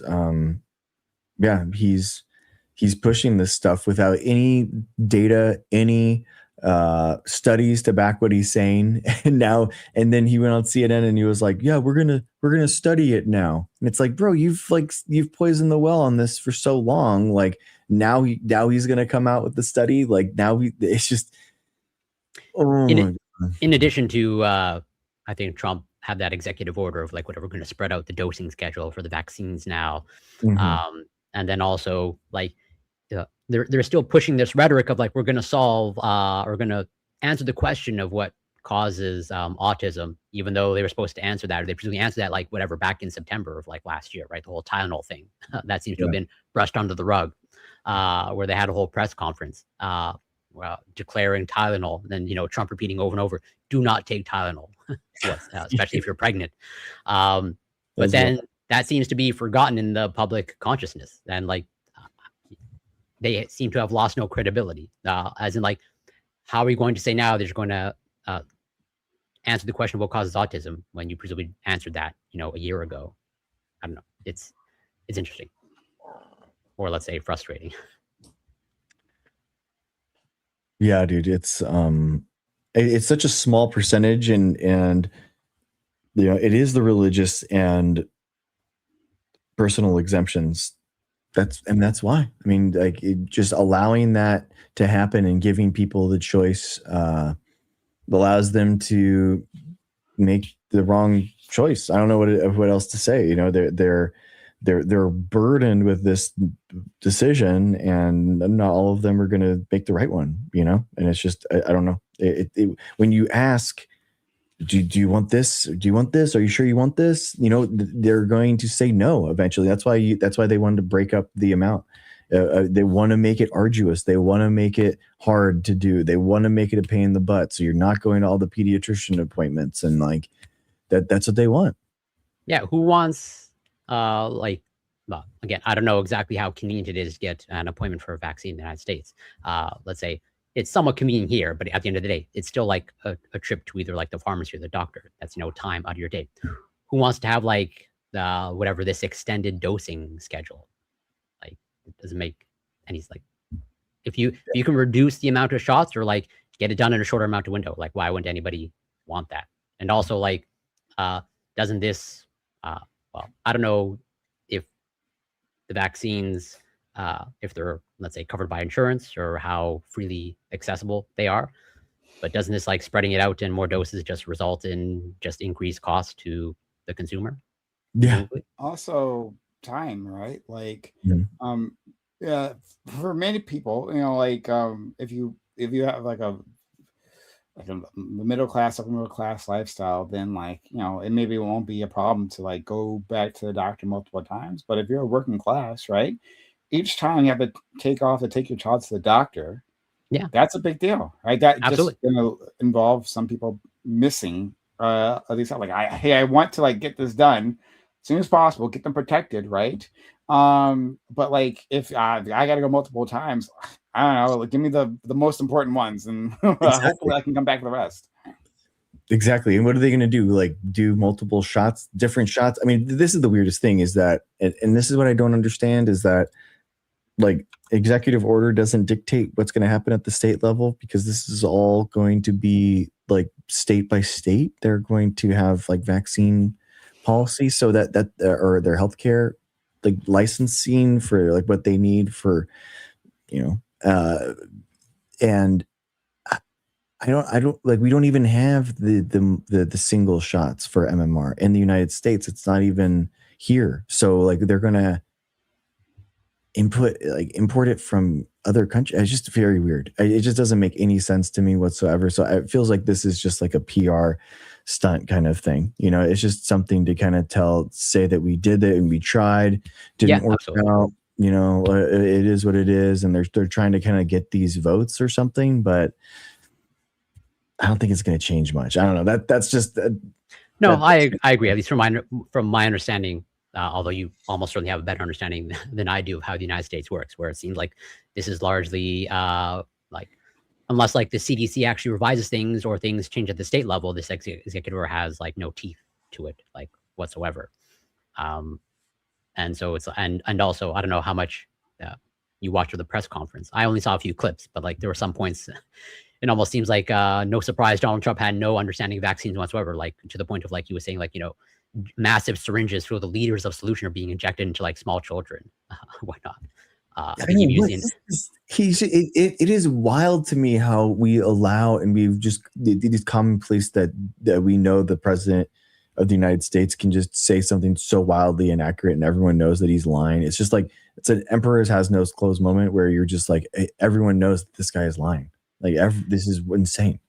But since he's established this track record of embellishment, or he's Trump just bloviates, that's just like baked in now to how I guess MAGA analyzes him. Like, oh, he's just exaggerating, so we don't have to take it seriously. He obviously knows that the shots aren't these massive 1 liter syringes being injected to a tiny child. But people should take him seriously, and he should lose credibility when he says ridiculous things. But he doesn't, since I guess to his credit, not that I want to give him credit, like he laid the foundation for this behavior, just like him saying whatever. And since he's established his pattern, like people just like brushed off. Like he is graded on different standard for whatever reason. And this, exactly. I don't think this would have flown like 20 years ago. Yeah. Yeah. I don't know. Other than like I hope this doesn't stick. I hope this doesn't stick in our thing where we just watch this number go down and I don't understand what it would be in order to make it go the other way. It is only Republicans.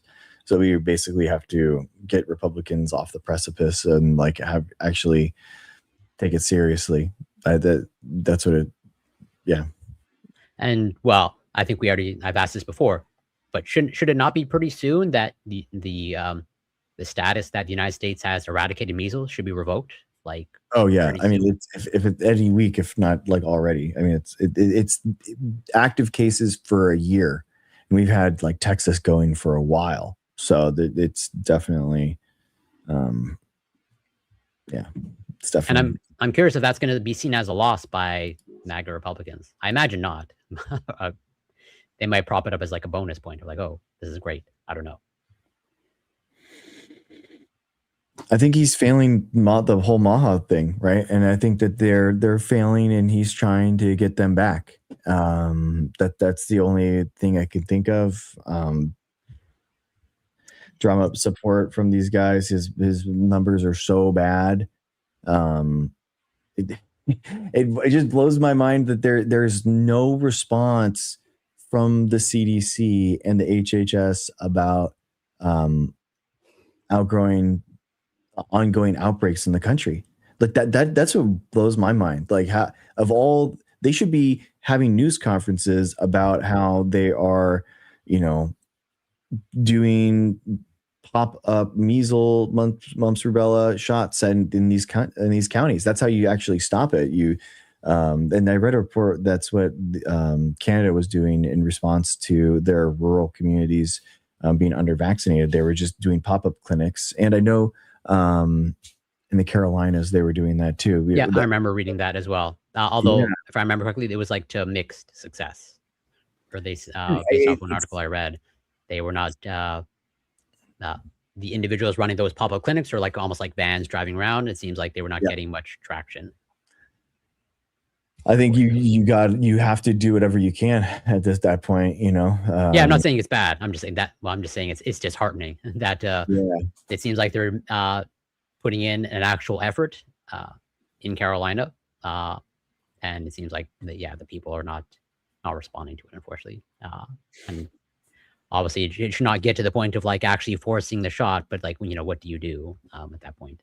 Or that's a hard question to answer. But yeah, to your point, in terms of like the lack of CDC response, wasn't the CDC director now confirmed by the Senate? And you actually now officially have a CDC director?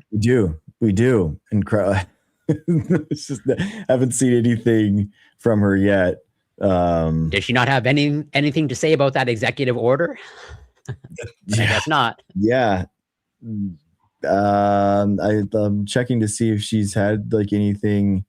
I mean, it just happened a couple days ago, so I guess she's probably too new to be able to say something. And I guess, she doesn't want to rock the boat in her first week. But still, I'm curious how much longer they can toe the party line and not speak up. But I don't have high hopes. I mean, this is like the headline title. I don't know.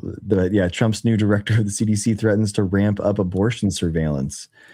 Finally. Is that right? No way.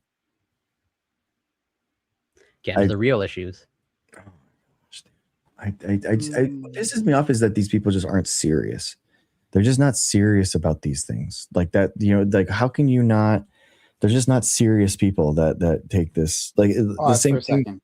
Go for it.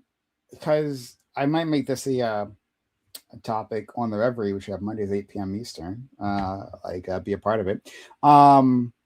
There was a very interesting case that maybe you two have seen, where there's a surrogate who, like a pregnancy surrogate, who like the parents of the child that she was carrying wanted to abort the child because like they were going to be born with this heart condition that like makes it very unlikely that they'll like. I think I remember reading the headline of this story. But then, I believe they carried through with the pregnancy. So the woman flees to Texas. In Texas, they have anti-abortion laws, and so she was able to give birth in Texas. And then the next step is she wanted to actually take custody of the child and raise it herself. But so far she has been unsuccessful in that. The judge, allowed her, the parents. And just to clarify, I don't know if you know, as in like a true surrogate in terms of like, they were just, not to be crude, the incubator for the sperm and egg or the fertilized egg. Sorry, what do you mean? They were just, as in they were not also the egg donor. Yeah, I don't think so. Okay. I mean, are they? I don't know. I don't know. I was just asking if you had that information of like. If you're asking me if I have that information, yeah. I don't have the information. Okay, fair enough. Yeah. Yeah. I should look into that because it'd be interesting. Of like, does the claim change if they're the egg donor as opposed to the fertilized egg is totally not there?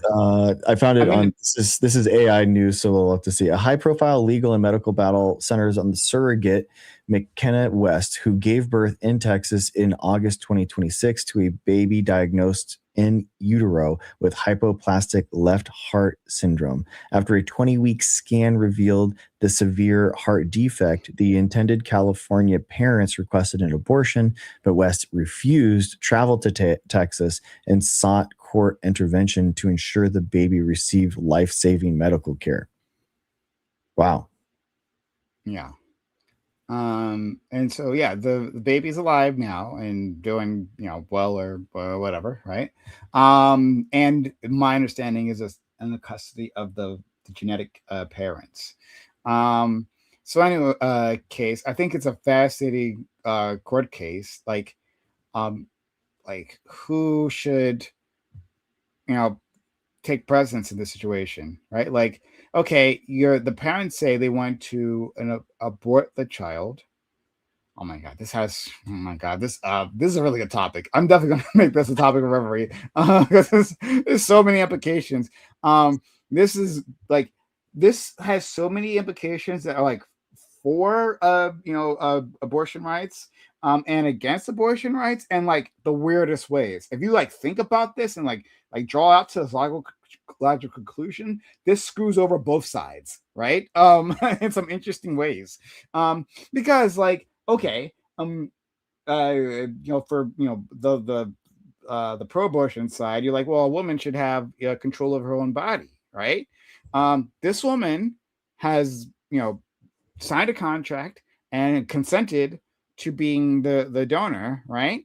The donor, surrogate, excuse me. The surrogate. So should she be able to control her own body in terms of an abortion, right? And like if the parents wanted to keep the child, right? And then abort. That's one thing. What if she wanted just to abort? Because there was a case about this. I think I made a referee topic actually a long time ago, which is, it was another wild case in surrogacy, where it was a rich woman and she like hired a woman for surrogacy, but like the woman, like if she had given birth, like it would have like endangered her life. Mhm. And it was a crazy situation. Anyway, that rich woman like is insane and used the power, her rich her resources to like destroy this other woman's life, the surrogate mother's life, even though she was like trying to protect herself. You know, she didn't want to die. And surrogacy puts people in weird situations. But anyway, yeah. So like, shouldn't she have the power to in this case, like, you know, abort or not abort, right? Should we be able to force that onto a woman? But also, right? Hey, should the parents like have to go through with you know, this whole birth when they are going to be the ones who have to deal with like the costs, right? Like, because I was looking through the comment section of the video I was watching, and apparently, like, yeah, there's a small percentage of people who like live, but like they have to get like open heart surgeries, like multiple open heart surgeries, to survive this thing. And like if like, you know, who bears the cost of that? I mean, you didn't do the thing that we asked you to. But then also, this brings up like the interesting idea of like men's rights, right? Because right now we have both parents, genetic parents, on board with the abortion, but men's rights activists have been talking about this all the time. Hey, I don't want you to have this kid, right? Like we you know, get a woman pregnant, and like I don't want to have the kid. But you're saying I have to pay for this kid that you want to have, even though I asked you to terminate the pregnancy? Why shouldn't I be able to give up my parental rights then? Right? Why am I looked at as a deadbeat when I'm saying I don't want to have the kid? And we have plenty of time to like abort the child. So like I don't know, that comes in this like case is like insane. It's insane. Anyway, what are your thoughts? No, I'm like going off. It's complex. So let's say for me, the primary analysis is like for the surrogate, the contract. Real quick. Like, yeah. The surrogacy contract stated that the intended parents had the right to choose to terminate the pregnancy in the event of a severe fetal anomaly. It also required the surrogate, McKenna West, to acknowledge she had seriously considered these issues and discussed determination with a psychologist beforehand. However, legal experts note that termination clauses in such contracts are generally considered aspirational and are difficult or impossible to enforce. Yeah, because I mean, you have to like strap someone down and force an abortion. But yeah, like for me, it is the contract. But at the end of the day, you like that contract is just piece of paper to, in this case, largely to just track things of like, you know, are we on the same page of like, this is our agreement. But then when it comes to enforcement, it's like, yeah, when it comes, for the abortion, like that involves a medical procedure, presumably, at least in this case, at 20 weeks, I imagine. And so it's like, I don't think anybody's going to want to get to the point of like forcing a woman down, strapping them down, and then inducing the abortion. Well, I mean, there's the pregnancy is going to happen, man.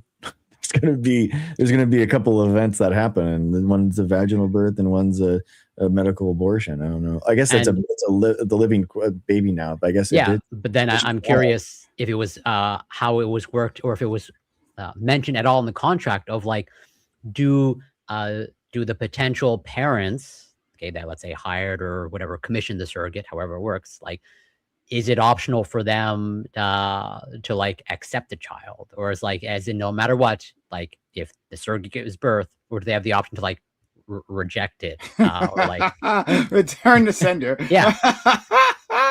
In this case, to be clear, in this case, the genetic parents fought for custody, right? Okay, so the surrogate wanted custody of the child, and she's still fighting that battle. But the genetic parents have, my understanding, they currently have custody of the child. Yeah. Um, Yeah. Following the birth in Texas, a California court affirmed that the intended parents held legal custody under the agreement, and they secured restraining orders preventing the surrogate from making medical decisions or claiming parental rights. Okay, yeah, but I wonder if there was any sort of other clause of like, oh, well, actually, what if we, change our mind type of thing, or what we, yeah, or I think it if would be interesting if like if there was the other difference, right? The woman didn't want to, the surrogate didn't want to take control of the child. She wanted to give birth because, hey, I'm religious and I can't have an abortion, right? Even despite what I signed, the contract that I signed. But then also the parents like, oh, we don't want this child because, we tried to terminate, right? And then to see who would be forced to take custody of the child.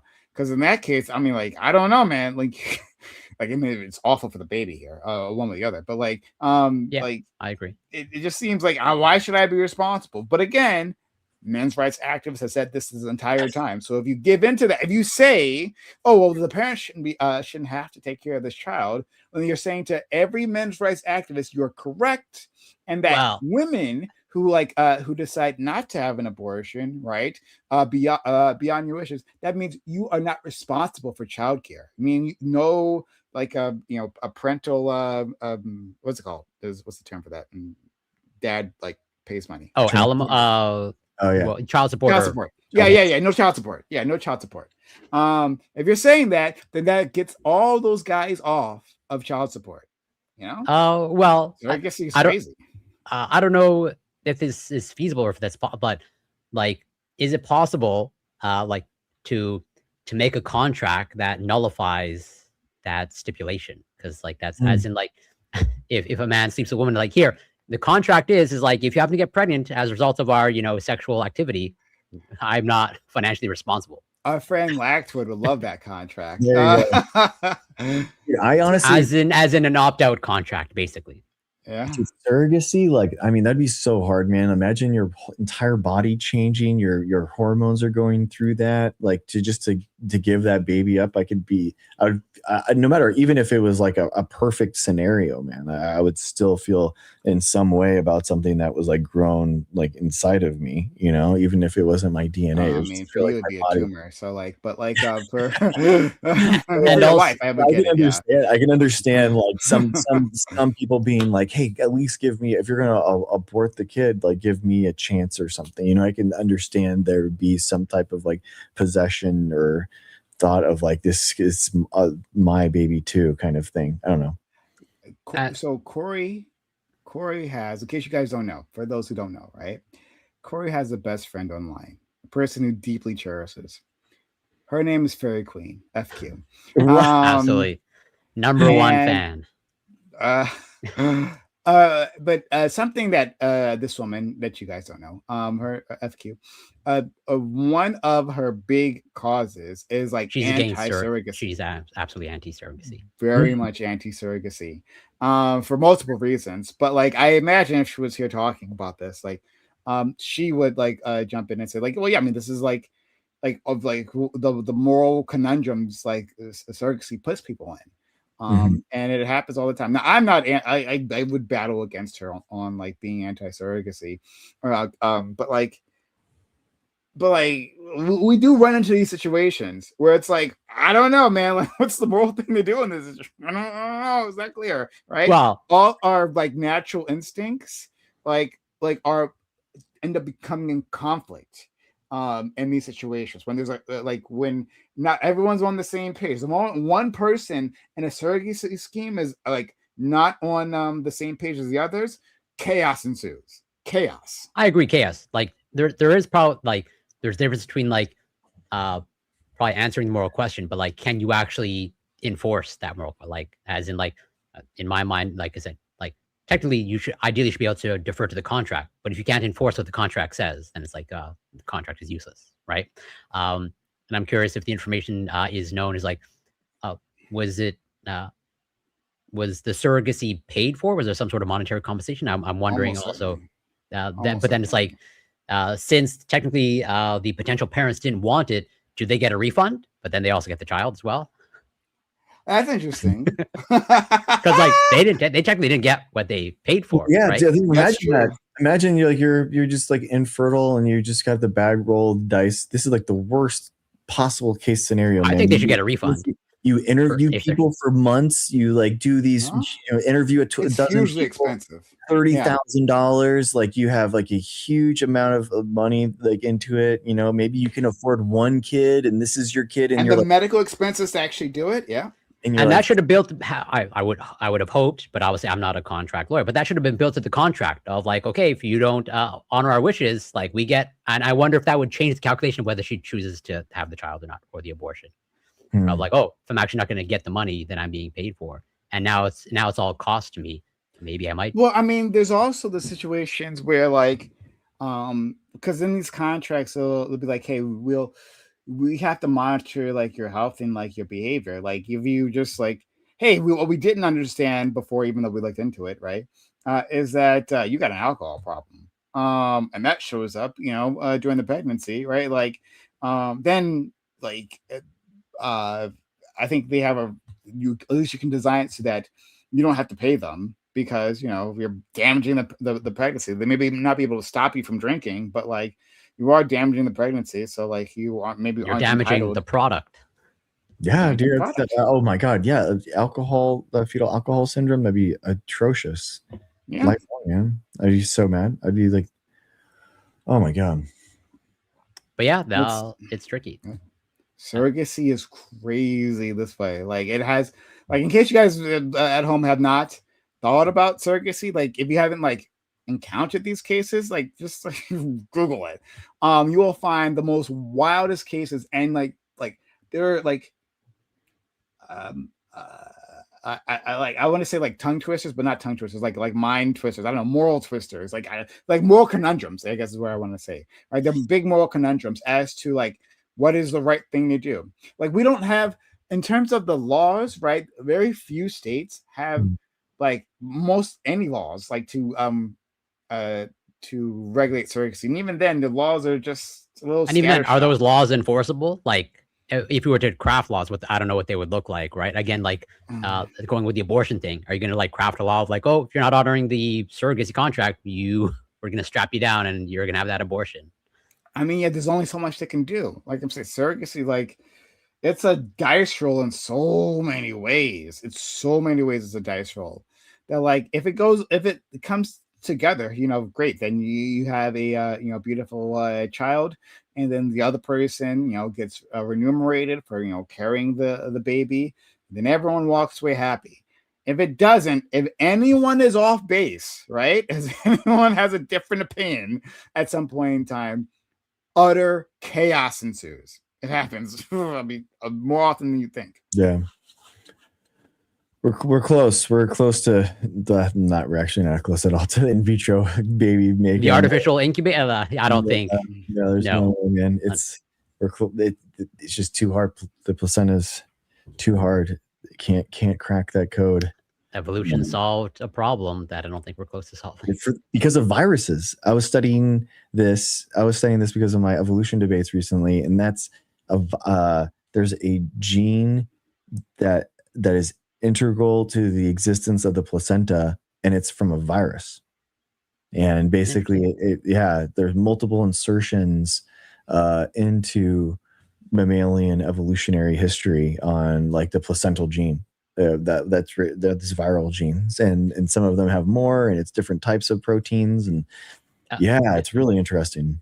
And I understand if you don't know because you didn't look too heavily into it. As in, when you say a viral gene, as in an actual viral gene, or through whatever horizontal gene transfer, a gene hitched a ride in a virus, and we happen to get it. That's a good question. I don't know. Yeah, that's right. I think it might be an ERV, but I'm not 100% sure. That's what I would guess. That would endogenous retrovirus, but I'm not 100% sure. But anyway, man, guys, let's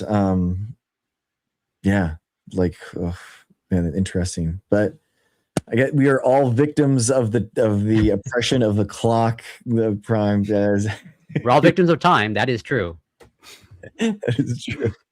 I don't think anybody's going to dispute that. and we have the agency to decide that we need to let you guys go to bed early or on time. It's 2 a.m. not early, but anyway. Thank you guys for coming on. I do want to do your outros or any last words or whatever you want to say. Yeah, go for it, Prime. I'll defer to you. Okay. In all things. Thank you. Like this was a fun conversation. And I appreciate everyone for being good sports about it all. Come find me on my channel at Twitch, YouTube, and Kick. Yeah, TikTok. Thank you. Find me at Prime Kai, PRIMECAYS. We're probably going to have that surrogate debate this Monday, 8 p.m. Eastern. So come and watch that. We'll have a full panel. Oh my God. I want to hear Scott's take on that. As long as I can buy, I want to be able to buy the baby. Poundage, baby weight. Yeah, this is such an interesting case. It's like when I saw this, I was like, wow, I didn't know what to do with this thing. But anyway, yeah. So that interests you, and it should, because it's going to be pretty exciting. Right, we'll have people from across the political spectrum talking about it. Consider following me at those channels and checking out. So thanks again to my illustrious partners here. And yeah, as always, great conversation. And as always, looking forward to next week. You can find me on Twitch, Corey Campbell 4, Twitter, X, YouTube, Instagram, Substack. It's Corey Campbell. And on the topic of academic misconduct. Not that I'm accusing explicitly anybody of academic misconduct, but I am publishing an article on Monday about someone who has both an MD and a PhD, and I read their entire thesis, and their entire thesis is garbage. And I'm doing a full workup that's going to be published on Monday. And it's surprising that passed. And that not only did that pass, also in the topic of Cambridge, UK. This is from the sister university, Oxford. They got their PhD from Oxford. They wrote their thesis. And I don't know if I shared this to you when we spoke, Greg, but also just so you're aware, the vast majority of their thesis, as you know, your typical like thesis layout is like, at least, whatever, 3 chapters and, whatever, 3, let's say, contributions to the field, novel contributions to the field. The vast majority of their thesis is a literature review.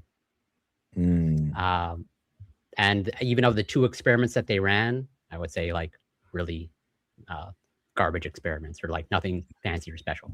But all that to say is that's what I'm publishing on Substack on Monday. This is like goes back to my point previously. Like, yeah, like this happens. There's like a lot of dissertations that go by, right? And this just, it just happens. There's a lot of them where a lot of nonsense. What Corey's saying sounds pretty egregious. I don't know the case. And they are now a high-profile influencer. They have 1 million subscribers on YouTube.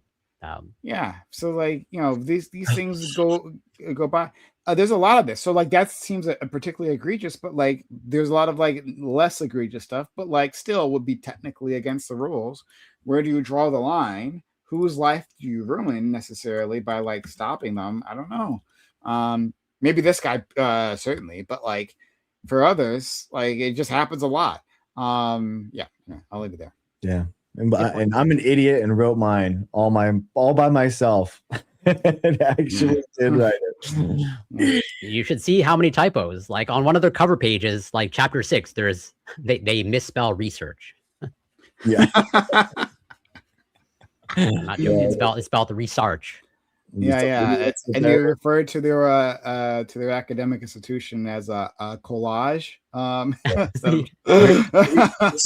Maybe this is the start. They can say it on their CV. They have their PhD from Oxford and they got their MD from Harvard. It's so embarrassing. See, that's the thing is that like they got to at some point someone has to be the one that does it, but nobody wants to, and that's the failure of just like. You gotta stop that at some point. I know there's actual, it sounds like to me, and you guys would know this better than me, but like that there's a monetary incentive to not stop them, right? Like to just like move these people along, and that's what seem would explain it to me. But am I incorrect in that? I'm not taking The this class. professor wants to have you graduate so that you can like be on that list of like, I graduated you, and they want you to actually publish your work, and they want you to not waste money, and they don't want. And they can typically, sorry to interrupt, also include that in grant applications of, oh, I graduated these many students, and that looks exactly good on their CV.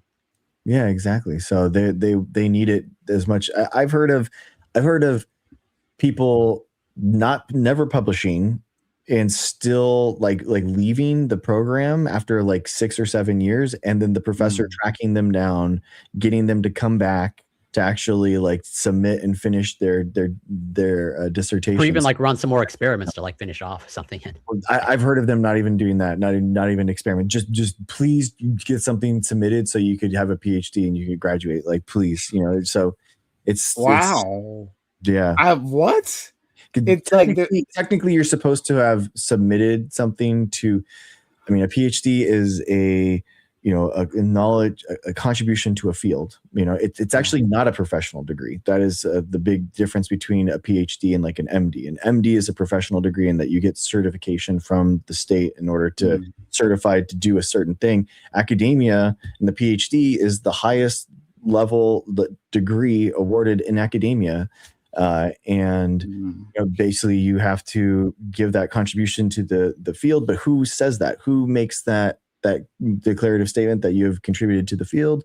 People say publications do that, so basically you have to publish your a chapter in order to say that you have made a novel contribution, but sometimes that doesn't happen, so people get PhDs without publications all the time. And inversely, I've actually, one of the best scientists that I know is a master's student with like 10 publications to his name, and he's one of the best, genuinely, such an incredible scientific mind and incredible experiment design, everything like that, but he didn't do a PhD, so but also to expand on your point of financial incentive, and also to give you a preview of also like what I'm publishing on Monday. So part of this person's thesis, actually most of the person's thesis, was testing a drink, basically a special, ketone drink. Okay. And it turns out with digging, the supervisor, the person they were doing their PhD under, okay, they own the company that makes the drink.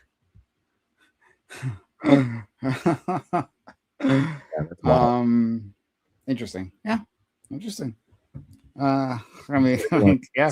It's up to you, or we, if you don't take, it's up to you, or we're all the victim. We're all the victim of this guy being on YouTube. But they're popular. I know, exactly, man. Exactly. All right, man. Well.